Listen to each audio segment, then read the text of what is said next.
Mindy, here we are. It is January 25th. The month is almost over. First month into 2021. How are you, Mindy? I'm good. Good to see you again. Good to see you again. Well, in the past few episodes, we've gone through the process of deciding when to buy a home. How to get financially prepared. Right, get pre-qualified. And then how to choose the agent. Right. And now that we've chosen the agent and then we've found a property, now is the offering process. And we always recommend you to follow what your agent is recommending. However, these are some things to expect during an offer, right? Let's say I found my home, you could call it my dream home, and I want to make an offer. I know the market is very, very competitive, yes. Right? So let's start off with, what should I offer them? Let's say this market just came on the market, and we were in line to take a look at it. We were maybe the 10th person to go. Now it looks good. It looks like a reasonable price. We think it's going to go fast. What should I do as far as an offer and an offering price? So first of all, your agent should know what he or she doing. The agent should be very, very closely working with the listing agent or the seller, or on the seller side, that find out what is their motive of selling. Because if we know a little bit of what is the reason that the seller is selling, then it's easier for us to be, try to get the offer win, right? So find out from that listing agent first, and then discuss. Because when I talk to my agents, I usually tell them that when you represent buyer, try to be best friend with the listing agent.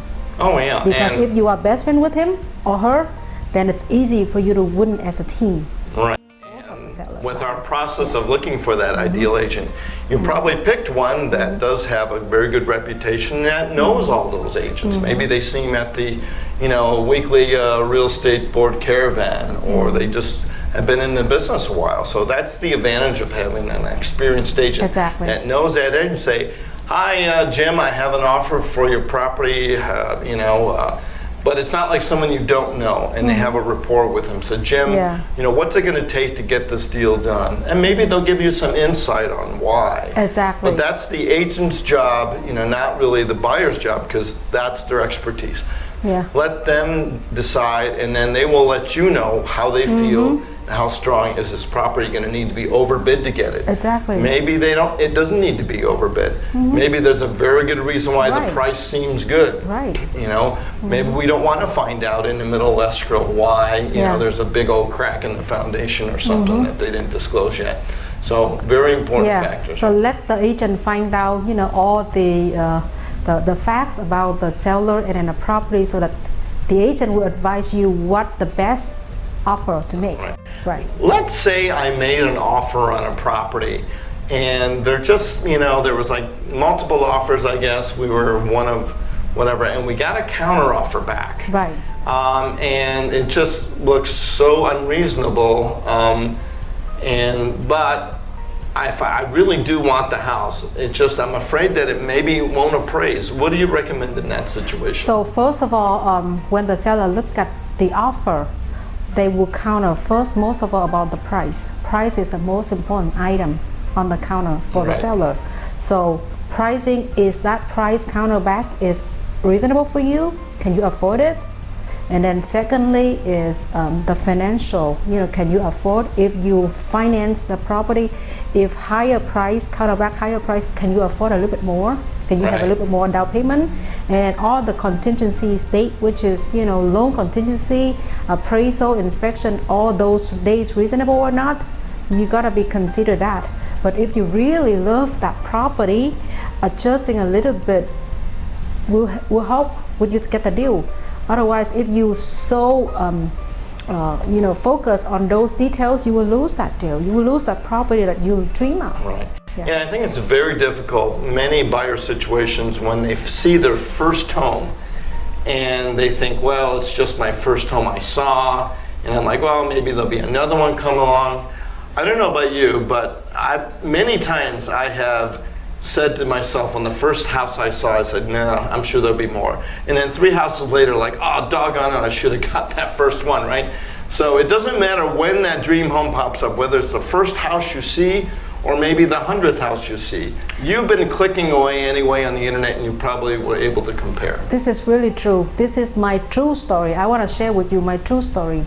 My dream home, before I bought multiple homes until I find my dream home, you know how much I pay? I don't want to tell you the price, but I know the market is not that. I have to pay extra 30,000 Right. to get that dream home. For It's me, happening even though often I'm an now. agent, I'm the broker, represent myself, but I pay higher than that because I know the value and I love that house.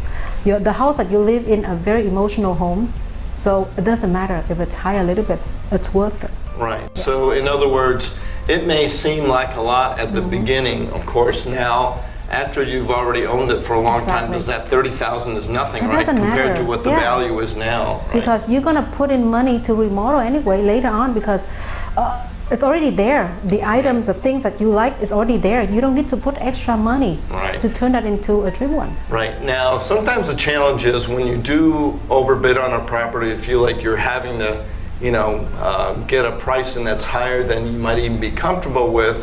Now we have to think of, well, will it even appraise? Well, most offers that your agent's going to write for you are going to have contingencies, meaning if the property doesn't appraise, you don't have to go through with the purchase. Now, if you still want to go through with the purchase, typically there are remedies, and one of them is perhaps the lender could creatively increase the loan amount to make up for it, or you will have to come up with the difference in the down payment percentage, or maybe even a combination of both with the seller maybe reducing the sales price to compensate. It hasn't been happening as much in this market because it's such a stronger seller market, but those are options. So, when you're in a purchase agreement and an escrow, there are many ways to understand and to have safeties and fallbacks with contingencies, whether the home doesn't appraise, you don't get the appraisal done, and maybe you don't like the condition of the home. Maybe you find out in a property inspection that there are some big issues Right. that you are not comfortable with, and your agent will know those pitfalls and will be able to explain to you after you are looking at a property inspection on what course that you could take. Sometimes it's a negotiation point with the seller. Sometimes it's not, and it's just good that you know before you go through with the transaction. So, Right. So the most important thing is you know what you want. You already identified that house that you like, your dream home. Do whatever it takes to get it in escrow. Because if you don't do that, you're gonna lose your offer and you're gonna be out. You have no chance to be moving around, adjust the negotiation or not. Try to get in, even though it's a little bit higher, but you win, you're in escrow. Once you already open escrow, first step is inspection. right, And get that appraisal. inspection order. And then you can adjust a little bit if anything happened. At that time, the seller already signed the contract in escrow with you. They'll be easily to work with you to close the deal. If Right. things need to be And as adjusted. always, Yeah. follow the advice of your agent, Agent, and of yes. course your lender. They will be able to help you navigate through all of this, and they will have chosen an escrow company that they are comfortable with and the title company that can help you navigate through all of the things. It could be intimidated, especially if it's your first home, right? The amount of, even though we may see not as much paper these days where you're e-signing documents, Exactly, yeah. but in residential home loans, there's a lot of documentation. In selling a home and buying a home, there are a lot of disclosures that the seller's going to have to make that are mandatory by whatever particular state you are in. And so it's not just a simple contract to sign and wait for the loan to approve. A lot of things that your agent Many and steps. are going to be helping you with to navigate through. And that's why we have a real estate agent. Exactly. So be patient, working with the right agent that know what they're doing, and go along with the ride. It'll be fun. Yeah, it is. And it could be a little nerve-wracking sometimes, you know. That whole process of waiting for your offer, will it get accepted? Then that jubilation. And then you have the property inspection and you think something is terrible. And then you find out, oh, there's a creative way to fix something. There's always a, oh, well, we're going to get a home warranty. Maybe we don't have to worry about that because the home warranty will cover it. Right. Many things that can help you alleviate, you know, worries and risks and to mitigate them, you know, in a transaction. So I think that's a lot to cover today to get that in escrow. Now, you know, for maybe next week, next Monday, and that'll be in February, we will talk about the closing. Yeah. You know, getting ready. All your contingencies are done. Your loan is approved. Now what? Do I start calling utility companies? Do I call the moving van? Do I start packing? When can I start packing? Right. We'll share with you more in details next episode in February. That's right.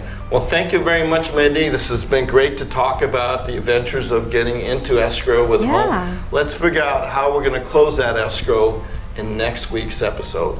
So thank you very much for joining us in Mindy's Manic Monday. Mindy, always a pleasure. Thank you, Charles. Thank you again. Thank you. Bye-bye. Bye.